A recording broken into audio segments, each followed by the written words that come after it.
Hello, everybody, and welcome to my book review. So, tonight we will be talking about Chapter 8 of 48 Laws of Power by Robert Greene. This chapter is called Make Other People Come to You, Use Faith if Necessary. So, after this short commercial break, we'll get right into it.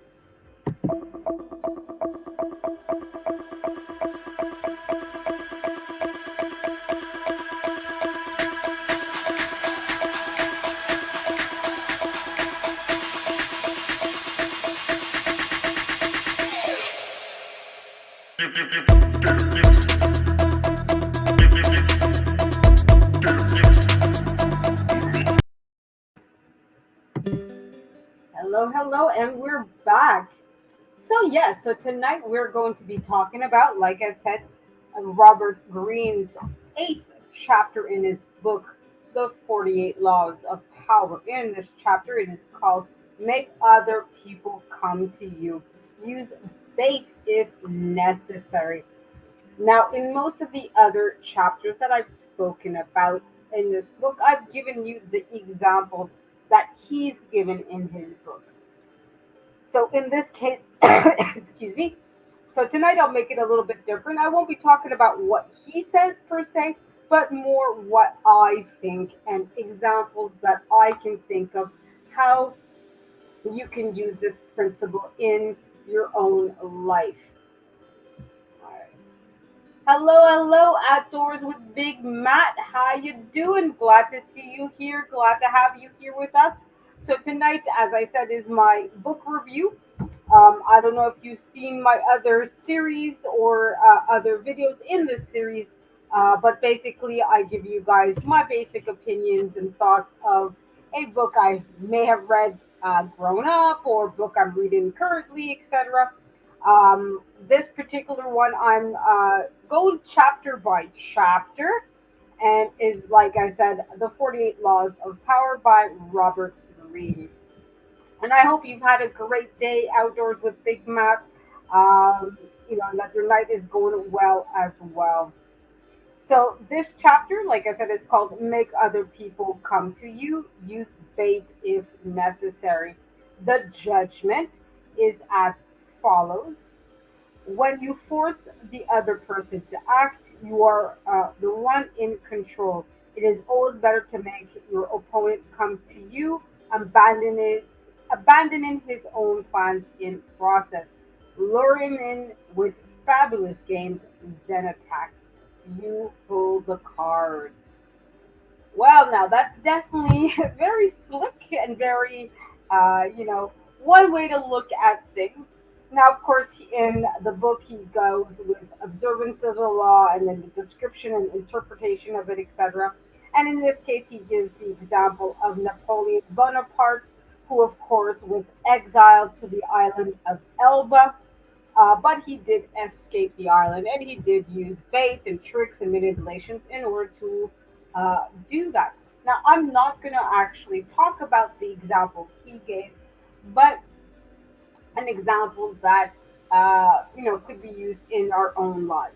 Now, for you, outdoors with Big Matt, this might be something that applies to you directly as somebody who does fishing, right? You know that part of what you do as a fisherman is using literal bait, right? You're not going in the water or in the river, the lake, or the ocean, or whatever, and catching the fish with your hands. Yes, that's certainly one way of doing it, but it's not the most effective way, right? Most fishermen use poles with strings of some kind and hook worms or other kind of baits on it and then cast that into the water, thus allowing the fish themselves to do the majority of the work. You are literally tempting the fish with the bait, right? They see the worm, they see the fake fish, they see whatever it is, and oh, let me go eat. And then you, you know, put their mouth around the bait and hook, line, and sinker.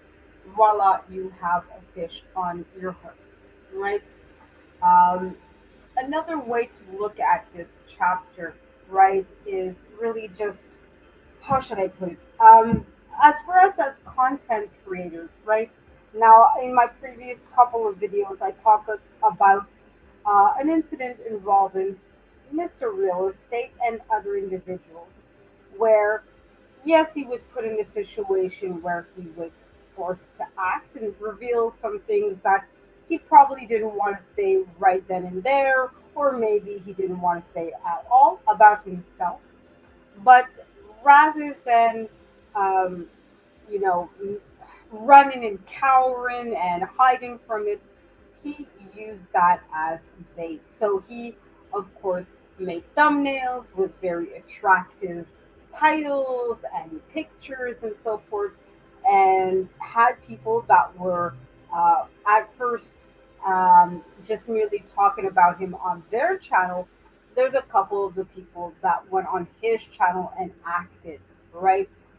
So now he ended up having his channel explode and end up with a lot more subscribers. I think he went 2 weeks ago, 3 weeks ago, he had maybe 100 people or so, and then in 2 weeks he gained over 600 subscribers, literally by using bait, right? A catchy thumbnail, catchy title, and really calling out people, right?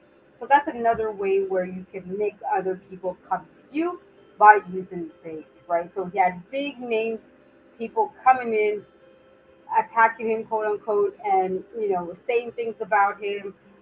People that are being directly say, "Oh yeah, this is definitely about him," and other people that are just throwing shade, as they say, right? So that's another way that you can, as a YouTuber or as a content creator, you can use bait to lure in people to do what you want, which is to watch your videos or you know comment on your videos and so forth, right? Having thumbnails or titles that are very attractive, and oh, what's this person got to say about this topic? What are they going to do, right? So these are just some of the examples, some of the interpretations that you can have of how to make other people come to you and use bait if you need to, right? So you always want to, when you're using bait, obviously, you're using bait that is potentially attractive to the other person, right? And you kind of have to understand their psyche and what is of importance to them, right? Sort of like with jealousy as well, right? Um, some people, might try to make you jealous with the fancy car that they have, or the house that they have, or how many books they've read, or what books they've read, etc. But if for example, I don't know, you're the kind of person that loves to have a cabin in the woods, for example. If somebody says, "Oh, well, look, I have this nice big mansion and it has 300 rooms and 20 bathrooms and all," you're not going to get jealous of it because that's not the kind of bait that is attractive to you. That's not honey to a bee, right? That's not something that is sweet to you. So it's not something that's going to be, you know, make you jealous of that person. You're like, okay, that's nice for you, good that you have this house, but because it's not something that you desire and that maybe is out of your reach because, okay, maybe you don't have that kind of money, or, maybe your paycheck hasn't come in yet, or whatever the case might be, right? So, in order to make you jealous, they have to have something you desire and that is out of your reach, right? Just slightly out of your reach. Not totally, but just slightly out of your reach, right? Or if you had saved your money or did had a better job or whatever the like, some tangible thing that you know for a fact that you could have done differently early on in your life, you could have had that, You could have had the car, you could have had the cabin in the woods, the books, the whatever it is. That if you had just changed some one little thing, that's what's going to make you jealous. That's what's going to make you attracted to that fate, right?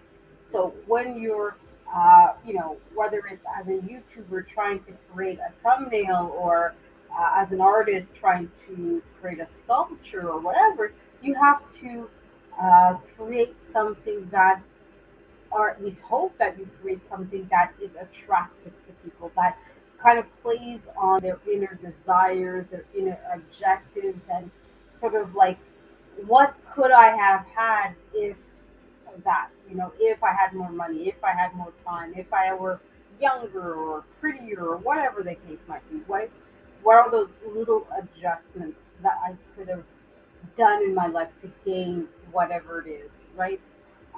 Part of it too, as well, is playing on the curiosity, right? What is this? What are they going to talk about? What are they going to do, right? So when you're dealing with debate, it's you offering that the answer to the question, right? What's happening? What's going on, right? In horror movies, a very well done horror movie will really play into that. What's what's next? What's behind the door, right? That what question, right? Um, but you also want to potentially solve a problem as well when it comes to the bait, right? Oh, you're having a hard time paying your bills. Well, I have this job that could potentially, give you $30,000 in 2 weeks, and follow me for more advice, and click on this link to find out the answer. So you're really playing into people's inner desires and their psyche, and sort of like what their objectives are in the world, right? Where are they going? What are they doing, right? So that's basically my personal interpretation of this chapter and my understanding. It's not a very long chapter, which is why my video tonight is not going to be very long. And I understand it's a chapter that's like literally like 5 pages or something, 5 6 pages. So it's not a very long chapter. But I found it semi interesting, but it's really basically, kind of ties in a little bit through that whole controversy, like I said, with Mr. Real Estate, where he kind of, whether it was his intention or not, that I can't say. Obviously, he's the only person I can confirm or deny that he had it. Oh yeah, I'm gonna use this as bait and get people. Obviously, I can't speak for him, and I don't want to put words in his mouth either. But that's definitely, again, either intentionally or not, that's basically part of what happened, right? He used his situation to sort of use that as bait to get people to be interested in his content and to really watch what his videos. But like I said, I'm not here to put words in his mouth. Maybe he had none of that intention at all, and it was just not in his mindset, and it just was a happenstance. But anyways, that's it for tonight's episode, guys. Very short and very quick. I have to be honest, it's fairly late here tonight, and I'm relatively tired, which is why I'm not spending a whole lot of time on this topic. But I will have a couple of videos tomorrow, so I hope to see you guys then. Let me just check what my okay, it's not letting me go there. Okay, but I do know I have a couple of lives that I'm planning tomorrow. One of them is tomorrow. Well, two of them are tomorrow morning. One is going to be a movie review, and the other is going to be a little quick talk in French. So tomorrow, if you're listening to my one of my lives and it's not in English, be forewarned, it's that one, okay? And tomorrow night, where I'm going to have a conversation, hopefully with you guys, about privacy on the internet, right? What can we actually expect when it comes to privacy on the internet? And obviously, Sunday, I do have my full playlist of upcoming videos that I hope to do. I might have to adjust the time on one of them on Sunday morning, but we'll see. All right, so have a great night, guys. I hope everything is wonderful for you this night and tomorrow. For all of my fellow Montrealers, enjoy the snowstorm that's already started and that's going to continue tomorrow. So it is what it is. What can you do? You know, we don't control the weather.